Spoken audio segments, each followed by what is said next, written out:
BFM Business, Intégral Placement, idée de placement. Le rapport des Français à l'argent fascine. Ce rapport était le thème d'ailleurs d'une pièce de théâtre jouée récemment par Fabrice Lucchini. Et puis ce rapport des Français à l'argent, il est aussi l'objet d'un nouveau livre. Son auteur est à nos côtés, Julien Bramy, le directeur général de l'UFF. Bonjour. Bonjour. Vous publiez Les Français et l'argent depuis 1968 aux éditions du Cherche-Midi. Le livre sera disponible le 27 septembre en librairie. Pourquoi ce livre sur les Français et l'argent et pourquoi maintenant ? Pourquoi maintenant? L'UFF a 50 ans en 2018. Bon L'UFF est anniversaire. né en 1968 et a inventé le métier de conseiller en gestion de patrimoine. Et donc je pensais que l'UFF était à la fois légitime et que c'était un moment un peu charnière dans ces sujets-là. Ensuite, ce livre, il a d'abord vocation à aider les lecteurs, à aider les Français à aborder ce sujet sereinement qu'est la gestion du patrimoine. Oui, sereinement, parce que quand on parle d'argent en France, on sombre souvent dans l'hystérie et la polémique. Vous dressez un tableau des rapports des Français à leur argent depuis 1968. Quelles évolutions marquantes avez-vous relevées depuis 50 ans ? D'abord, de 68 à aujourd'hui, c'est une évolution sociale majeure que l'on a connue. Peut-être un point sur les revenus des Français. En 1968, le revenu équivalent en euros d'un foyer familial, d'un foyer, était de 2 000 euros par mois. Il est aujourd'hui de 2 000 euros par an, il est aujourd'hui de 25 000 euros par an. C'est une première évolution. Deuxième évolution, on le sait, le travail des femmes était minoritaire en 1968. C'est aujourd'hui à peu près 80% des femmes qui travaillent. Et sur les sujets de patrimoine, sur les sujets d'épargne, facteur absolument clé, l'espérance de vie, qui a augmenté de plus de 14 ans sur cette période-là. Ça a évidemment structuré et profondément modifié ces enjeux. Ça veut dire que par rapport à 1968, dans ce monde de l'épargne, qui sont les épargnants français? Les femmes montent en puissance bien évidemment depuis 50 ans et heureusement. Et puis aussi les retraités, puisque vous parlez de cette espérance de vie. Tout à fait. Et si on regarde un petit peu les chiffres, en fait, tout le monde est épargnant. Il y a en France plus de 50 millions de contrats d'assurance vie, plus de 50 millions de livrets A. C'est donc un enjeu réellement de l'ensemble des Français dès qu'on est en âge de travailler, dès qu'on est en âge d'épargner. Et c'est un petit peu ce qu'on cherche à montrer, à illustrer dans la seconde partie du livre. Alors voilà, dans cette deuxième partie du livre, et c'est intéressant, vous présentez 6 profils représentatifs selon vous de la population française actuelle et des épargnants français actuels. Quels enseignements est-ce qu'on tire de ces 6 profils que vous avez réussi à identifier? Alors je crois qu'il y en a un peu plus de mémoire, il y en a une quinzaine, et effectivement qui cherchent à retracer les enjeux des Français, qui soient jeunes diplômés avec un premier job, qui soient quadragénaires mariés avec des enfants, sans enfants, avec un contrat de mariage ou simplement concubins. L'objectif de ces analyses, c'est que chaque lecteur puisse s'y retrouver, chaque lecteur puisse comprendre quels puissent être les enjeux structurants pour que son patrimoine et sa gestion de patrimoine correspondent à ses objectifs, à ses problématiques. Selon sa situation propre. Tout à fait. Ouais. Bon. Vous dressez un tableau des rapports des Français avec leur argent depuis 1968. Et on le disait, il y a eu énormément d'évolutions. Est-ce que ce livre s'adresse à tous les Français? Parce qu'on imagine aussi beaucoup de gens qui épargnent peu, qui laissent leur argent sur leur compte en banque, voir un livre sur les Français, leur argent dans les rayons et se dire ça ne me concerne pas.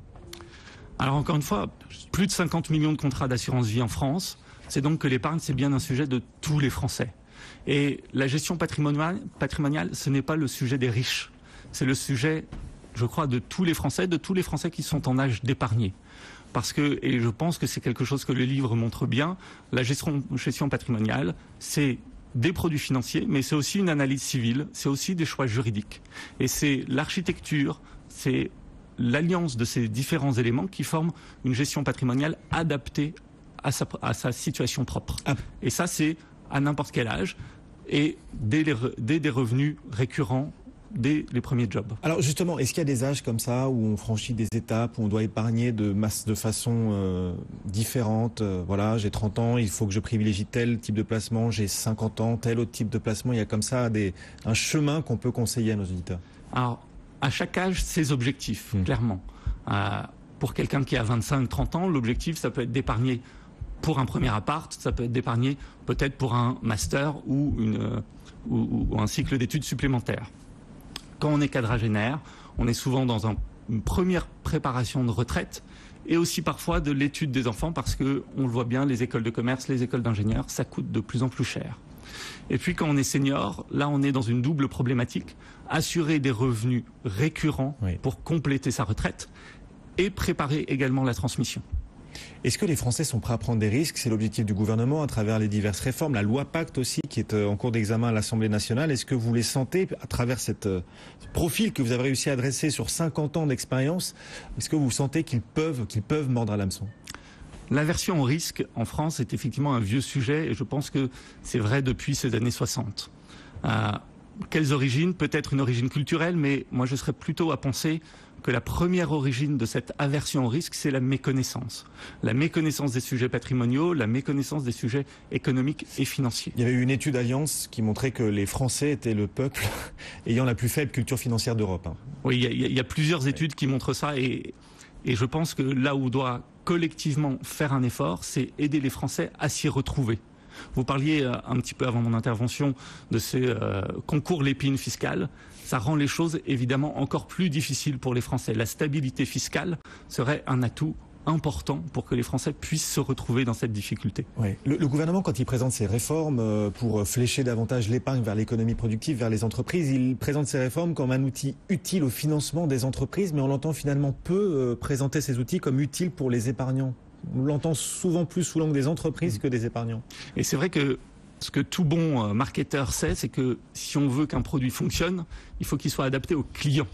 Et donc moi je souhaite effectivement que quand on construise des nouveaux produits et qu'ils soient destinés à flécher de l'épargne vers le financement des entreprises, ce qui serait évidemment une excellente chose, on les construise d'abord en pensant aux clients, d'abord en pensant aux Français, afin de faire un produit qui soit adapté à leurs besoins et adapté à leur compréhension du risque financier.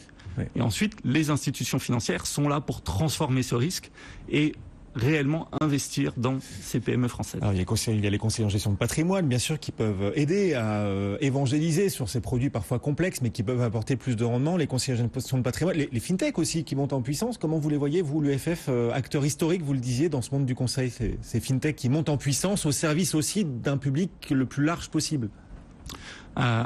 Côté UFF, nous, on accueille très favorablement cette arrivée de FinTech parce que je pense qu'il ne faut surtout pas opposer FinTech et conseil physique. À l'UFF, on est très fiers d'avoir des conseillers qui accompagnent des familles sur plusieurs générations.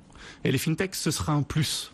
Ce sera un plus parce que l'enjeu, c'est de mieux en mieux conseiller et les FinTech vont permettre d'améliorer toujours et encore la qualité de ce conseil que l'on porte aux Français. Puis les CGP se digitalisent aussi. Voilà. Bien sûr. Il y a aussi un gain de temps de ce point de vue-là grâce au numérique. Merci beaucoup d'être venu nous voir. Donc, Julien Bramil, directeur général de l'UFF et ce livre, Les Français et l'argent depuis 1968, bientôt en librairie. Merci beaucoup. Bonne journée.